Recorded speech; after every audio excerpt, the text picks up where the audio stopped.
I think the scary part of that is that now I'm to a point where I'm almost proud of what I'm trying to say. And I know that if I put myself out there, I'm opening myself up to criticism, but I need that. I need to be vulnerable on the internet, because if I don't, I'll never finish it. So here it is, here we go. ゲームじゃない感じにして仕上げたいっていうようなゲームなんですけどゲームやってたっていう感じよりもなんか違うものが残ってほしいなっていうような感覚ですかね。僕ほら例えばゲームっていろんなものがあるしスポーツゲームもあればパズルみたいなのもあるしっていうそういうもののなんていう要素をもう何でもかんでも吸収しちゃうようなゲームなところがあるのでゲームをしてるんだけれどもいろんなことの体験をしてって最後にその物語全部が集約一つ終わりを迎えるみたいなそういうような遊びともつかないしゲームともつかないし何だったんだろうこれはなんかその疑似体験としてなんか面白いものを経験しちゃったなみたいなそういう感覚で終われるものになってくれればいいなといつも思ってますね。だからゼルダは何でも吸収できるし何をやってもゼルダとも言えるしうまいことをやらないとゼルダと言ってもらえないみたいな変な側面もあるしなんかね変な不思議なゲームです。はい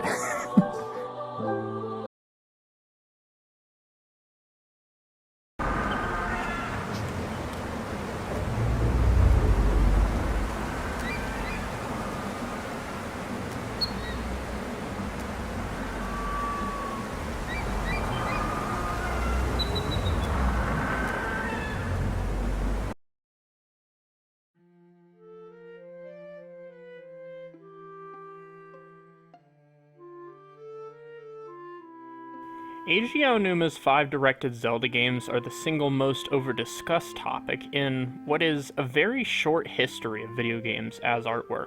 Only a few decades, really. This video won't be about how they're perfect, because they're not. They have filler and, yes, problems. In truth, most fans are aware of a lot of the things that I'm going to be talking about, but in the end, they can't see the forest for the trees. The director's intended interpretation ends up getting the same amount of focus and respect that a fan theory would in this context.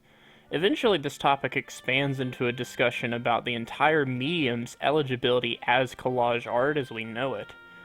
Talking about Eiji Aonuma so directly, this video is also impossible without talking about his chronology, often referred to as the Zelda timeline. I did want to integrate things a little better, and I promise by the end of it I do explain everything, but I'd be remiss if I didn't cover the timeline first and then explain afterwards why it matters. This video structure is going to be a little wonky as a result. I'm not finishing all my points in one section, only most of them, but the ones I'm leaving as loose ends, just know I'm doing that on purpose and I will get to everything eventually. But before getting into any of that, I just have to say that this video isn't apologetic in any way, it's not a fan theory, and it isn't my opinion thinly disguised as a retrospective. This is simply The Legend of Zelda as it was intended by Eiji Aonuma. The more likely answer is this is simply a shoehorned reference to Ocarina of Time, one of many that are in the Wind Waker for seemingly no reason at all. So no, the timeline was not just made up for Hyrule Historia in 2011. It's something that Aonuma had discussed for 2 decades at this point, and there's all sorts of message boards of fans also talking about the timeline for those exact reasons. Wind Waker's backstory told how after adult Link had defeated Ganon, Ganon returned, but Link, he's now non-existent because he was sent back 7 years where he lives his childhood as young Link and Majora's Mask picks up. So he basically disappeared from the present time. And every single bit of that is explained in the games themselves in dialogue. You don't need a art book recapping this information to get this. It's explicitly told to you if you actually read the in-game text. Again, this is not a fan theory. It's just what's in the game. At the start of the Minish Cap, there's an opening sequence detailing a previous incarnation of Link and shows that he wasn't wearing a hat. In the grander scheme of the Zelda timeline, the Minish Cap was basically an origin story for Link's hat, which was a fun idea. It was executed extremely well, and by the end of the game it was nice to know that the hats of the various Links worn through the years were a sort of unknowing tribute to Eslo. Skyward Sword undoes the entire point of this game. If Skyward Sword actually cared at all about being faithful to the timeline, then Link wouldn't be wearing a hat, which would have been an extremely easy change to make, and might have even made his design more interesting. Now, I'm not going to get too much into it in this video because we're mainly focusing on Eiji Aonuma's story intentions for his directed Zelda games. But yes, he does include games on his chronology that he had zero involvement in, and that much is a little confusing, understandably. I'm not going to say that these games aren't canon to each other, but if you think about it, or even if you don't, there's no possible way that these games could have any significant story connection. That's not what the timeline is about. The timeline is about how Wind Waker, Twilight Princess, and Skyward Sword all connect to Ocarina and Majora. As Eiji Aonuma developed his story, these were the only things that he was really concerned about. The implication when you create any story with time jumps is that the events in between aren't significant. Nothing can happen after Ocarina of Time for a while because Ganon is sealed away. So these other games on the timeline, again, I'm not saying they're not canon, but they are superfluous. Just how Link needs to be wearing a hat. As long as this attitude persists, then there's really no point in there being any kind of timeline. What Matthew really wants when he says that Minish Cap is a better prequel than Skyward Sword is for fans to be able to make creative changes to the story, and not the person directly responsible for that story. And well, that's problematic, to say the least. The reveal that Tetra is Zelda is perhaps the least thought out moment in any Zelda story ever. As soon as she's revealed to be the princess, the King of Red Lion starts referring to her as Zelda for no reason. Presumably names in the Zelda universe work the same way they do in the real world. Presumably Tetra has been going by the name Tetra for as long as she's been alive. It's even left ambiguous about whether or not she knew about her heritage at all, so why then is she suddenly renamed Zelda as soon as she discovers her lineage? This alone might not seem so bad, maybe we could assume that her name was Zelda all along and Tetra just an alias, but her clothes are suddenly replaced and she seems to undergo a complete personality change. She's no longer a freewheeling, aggressive pirate, but suddenly seems to be a refined, caring princess. Even if we go out on a limb and assume that Zelda's personality somehow awakened inside of Tetra, then that's a pretty terrible fate in and of itself. It's as though Tetra was just a vessel to be overwritten. Okay, does it not occur to Matthew that just because an event takes place later in the story, that doesn't necessarily mean that the storyteller came up with it later? I mean, think about it. Even if you don't know anything about Zelda, this information is obviously important to the ending of the game. You can choose not to like that ending, but can you really say with a straight face that Aonuma wasn't thinking about the ending of his story until the 11th hour? By definition, it can't be a shoehorn if that's what he always planned to do. I mean, it's made up, but everything's made up. So yeah, Tetra isn't real, Zelda isn't real.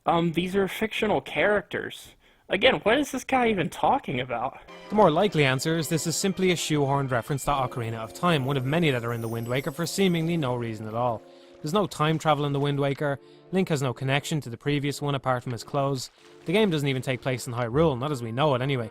Overall, the references to the Hero of Time and all that stuff feel pretty forced, and the Koroks and the Rito are the two worst examples. The idea of setting a game and was essentially a post-apocalyptic scenario of Hyrule is wonderful, but its attempts to continue on from Ocarina of Time seem incredibly half-assed and not very well thought out. So the moral at the end of Wind Waker is that you should accept the past for what it is, and build a better future. All of the people, Hylians, Rito, Koroks, they've all shed their connections to the old world. They live in peace above the waves, just as the gods wanted. Ganon insists that this was a cop-out, and that the gods refused to save their people. But it's not true. They did what they could. It's pretty inappropriate to say that the races in Wind Waker need to have firmer connections to their Ocarina counterparts for it to be a fitting continuation of the story. They're loose on purpose. The old ways are lost to them, and they deliberately say as much in the intro to the game, which you skipped, by the way, but I'm getting ahead of myself. Ganon's whole motivation in this game is to destroy the new world in wake of reviving the old one. He's protecting his heritage to the detriment of everyone else's lives. You don't need an art book recapping this information to understand it. It's explicitly told to you in dialogue. Again, none of this is a fan theory. It's just what's in the games. Going back to what I said earlier about extraneous titles, Matt even complains about Phantom Hourglass for this reason.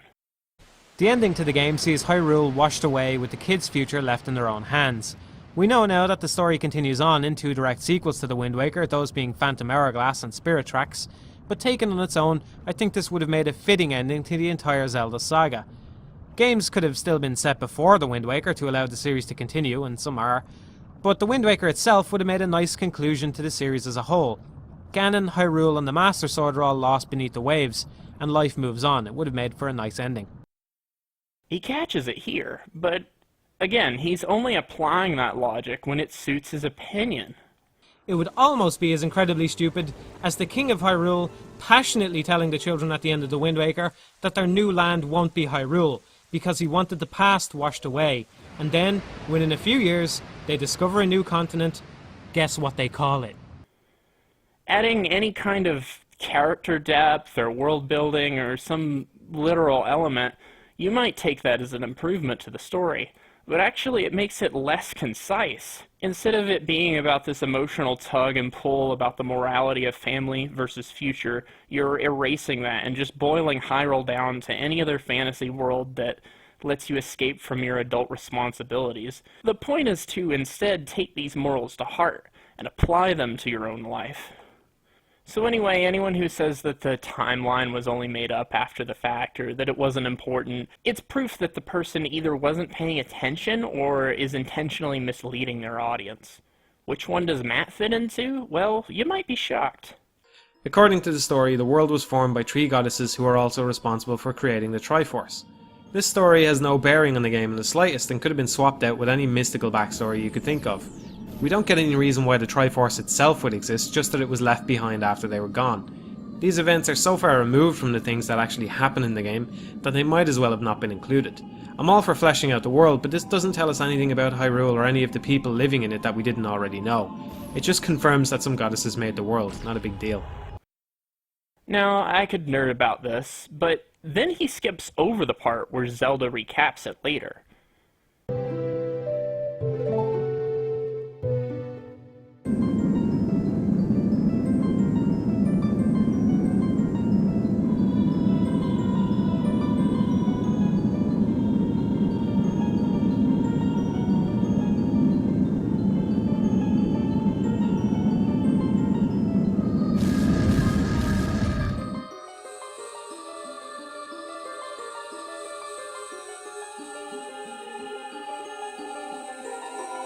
And then when Ganon seizes the Sacred Realm, like they had been talking about the entire time, he says this. The Ocarina of Time opens up the Temple of Time, where the game will skip forward 7 years into the future. There's a bit of an unnecessary cutscene where Ganon tells how this was his plan all along, blah blah blah, and then a bit more exposition. Look, if you're gonna make a video essay where every video is dragged out to 40 minutes, you could at least have the common decency to actually read the endgame text. He skips the Wind Waker intro in the same vein. He's playing the GameCube version too, where you can't actually do that in gameplay, so he would have had to deliberately edit it out of his recording. But this is just one element of a much larger game, and regardless of how you feel about the visuals, it's worth considering how well The Wind Waker stands up as a Zelda game, and as a game in general. It starts out on the appropriately named Outset Island with... No, it doesn't start on Outset Island. You know full well it doesn't, you hack. The only way to believe these things that he's saying is by deliberately ignoring the intended reading of the text. This is the story the way Eiji Aonuma intended it. It's not a theory, it's a fact. Matt, not only are you missing the entire point of the whole story, you're also doing it on purpose. You know what the story is. You've proven that you know. We're told that Ganon has basically won. He's got his hands on the Triforce and took over the Sacred Realm. Link got sealed away for 7 years so he could grow old enough to take him on. From here on out, most of the game is played as adult Link in the future, and it's a great idea for the plot. In most action-adventure style games that revolve around saving the world, you're given some idyllic place that needs protection, or a post-apocalyptic world where the struggle of the people compels you to try and help them. Either of these scenarios can only be so effective because we're left wondering about what exactly it is we're trying to prevent, or what exactly it is we're trying to restore. As soon as you walk into Hyrule Town 7 years on, Ocarina of Time has answered both of these questions. You have an immediate comparison in your mind of what Hyrule should look like and what it does look like now. You have very good reading comprehension. Just because from Tetra's point of view all of this is mysterious, that doesn't mean the player doesn't know who Zelda is. Tetra wasn't alive 100 years ago. She obviously doesn't know who Zelda is. That doesn't mean this moment is out of character. We the audience do know who Zelda is. Her name's on the title screen. This is dramatic irony. The only reason you wouldn't apply this to Wind Waker is if you were being deliberately disingenuous to serve your opinion. I mean, stop playing stupid. What Matt is really trying to say is that he believes there's no way Aonuma could have possibly cared or kept track of all these things, but as I'm gonna show, Aonuma absolutely did care, and he absolutely did keep track of the details. Speaking of details, let's look at another character who has his true identity revealed to him. This section of the game is where the Zant stuff finally goes off the rails. He had only been seen rarely before this point, but he was shown to be a restrained and creepy villain who managed to be pretty intimidating. Had they kept this up, he could have easily substituted as Ganon for the game's main villain. Zant's character is flushed down the drain in the space of a minute, and it turns out he's just another boss to defeat on the path to the real villain, Ganon. I don't think there was any point to establishing Zant as a villain at all if he was going to be replaced at the end of the game with Ganondorf. Now, I don't know how Matt doesn't realize that these two characters are actually connected, considering he even complains about them in the same exact way. It's repeating itself on purpose. You're supposed to think about Tetra when you watch this cutscene of Zant. But as previously established, the moral at the end of Wind Waker is that you should accept the past for what it is and build for a better future. Twilight Princess, being an alternate ending to the story, is inverting that moral.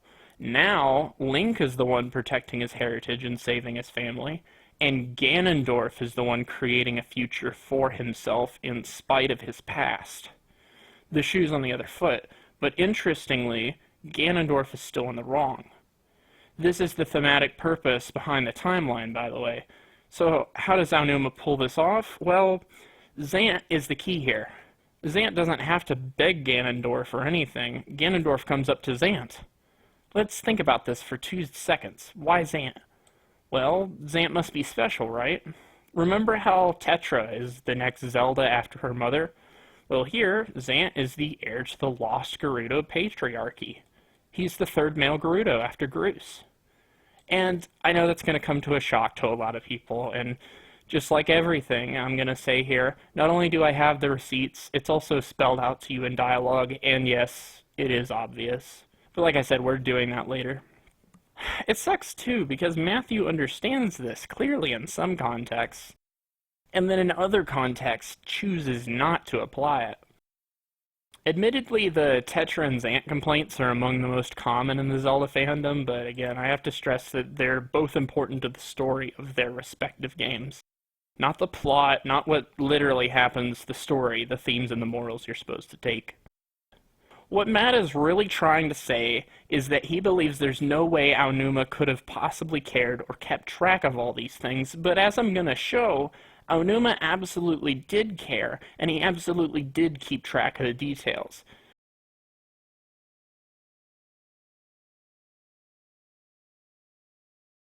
It's impossible to talk about Twilight Princess without at least mentioning Ico and Shadow of the Colossus. It's so bizarre to me. Even now, so many people regard the Ico-Zelda connections as just a piece of trivia, or a stupid fan theory that only a few people know about. For anyone who's getting Legend of Zelda vibes, it's a pretty damn different game, aside from just a couple of visual similarities.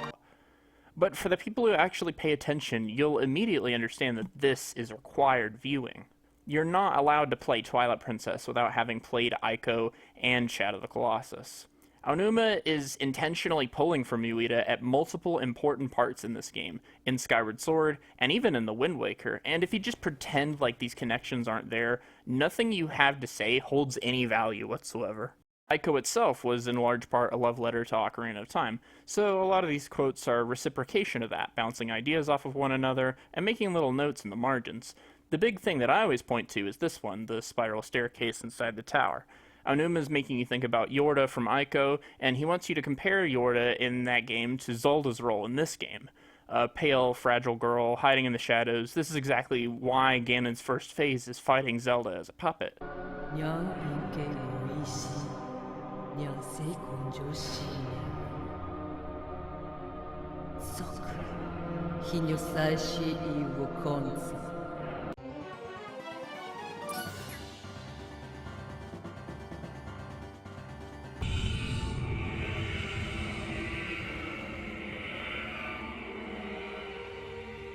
And as this is Zelda's role in Twilight Princess, it also has a lot of commentary on Zelda's role in the series on a large scale. This is what I mean when I say you shouldn't be allowed to discuss TP isolated from these other games that it's referencing. These ideas don't come from nowhere, and they're not meant to seem as if they do. Nintendo fans don't know any of this because all of their gaming experience exists in a bubble. If you grew up with Nintendo, there's a good chance you never leave Nintendo, and more crucially, you never actually grow up. This is one of the key things that holds video games back from being appreciated as narrative art, because all the art intellectuals think that video games have cooties, and all the gamers do in fact have cooties. We're not exactly our own best spokesman. If we never bridge this gap, mechanical satisfaction and objectivism will probably continue to ruin all video game discussion for the next 100 years to come. I'm not really a fan of that idea, so I'm going to continue to explain why Shadow of the Colossus is crucial to Skyward Sword. Obviously, you know from playing Shadow of the Colossus that Dorman wanted you to kill the Colossi to revive himself, and this is basically the classic monkey paw genie thing. You get your wish, but at a great cost. The point of quoting it here works on a lot of different levels, so I'm going to go over each individually. First and foremost, you fight the imprisoned alongside Groose, who is a red-haired, golden-eyed bully turned hero. If you haven't figured it out, he's the first male Gerudo. Groose is so much of a beta that he begins a race of people who can only produce a male every 100 years. But despite being the first Ganondorf, he helps you suppress a demon from corrupting a temple by pushing it into a big hole in the ground. It's true that Ganondorf is the main antagonist of these games, but you're meant to feel pity for him. He went through everything you did, and between you and Zelda, there's more lies and deceit than Ganon ever made.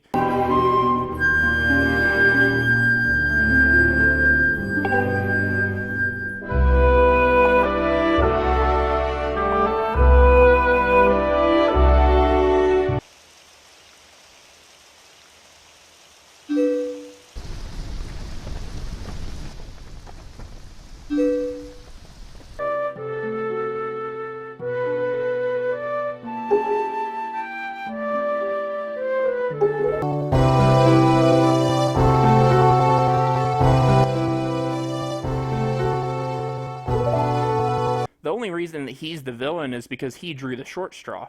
Anuma's specifically discussing how history is lost over the ages, and how the history books are written by those who win the war. Link and Ganon aren't so different people, and Wander here, when he kills the Colossi, he's also killing parts of himself, slowly being corrupted.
And Link was going to wake up on the day of his guardian fairy bestowing ceremony.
Plus one shooting time.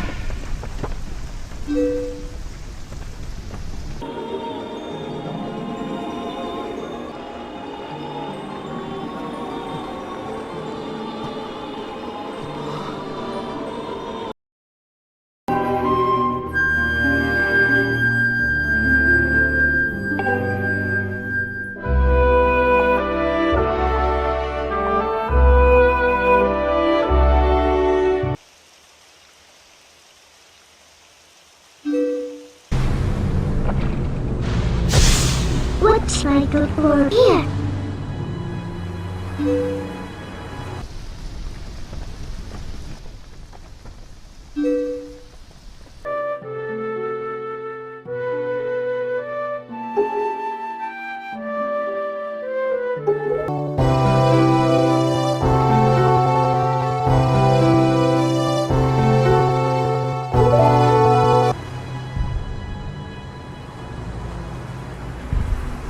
Gin ink mix.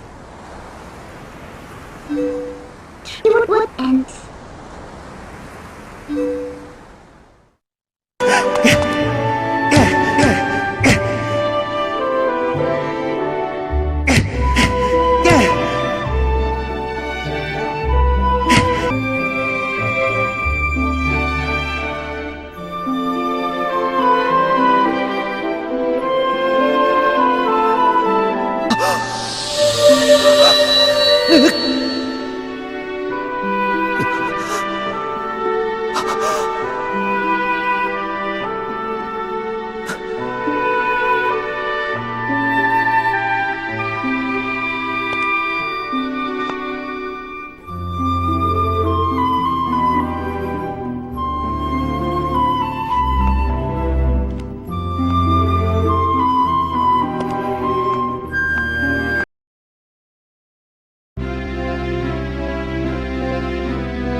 I mean, this is Wind Waker and Twilight Princess. These are big 3D Zelda games. These are very, very famous and popular games. These are games that will live in the Nintendo canon forever, for eternity. So it was weird to give us such enhanced, definitive versions of these games and kind of just abandon them on the Wii U. そのタイトル自身が持っていたその良さみたいなものを壊してしまいかねないっていうところがあって、なので、それが今のテクノロジーでまた全然違うものを可能にするっていうことが見えた時に初めてやろうっていうことになるんですが、今はまだ新しいタイトルでそういうものを実現するっていう方向での考えを優先して作ってますので、またそういう何かがこうインスピレーション湧いてくるような時があれば、そういうことは実現してみたいなとは思ってます。And obviously there is the problem that it's the Wii U, so you know they had the dual screen functionality, but really at the end of the day, it's not that important. Hey,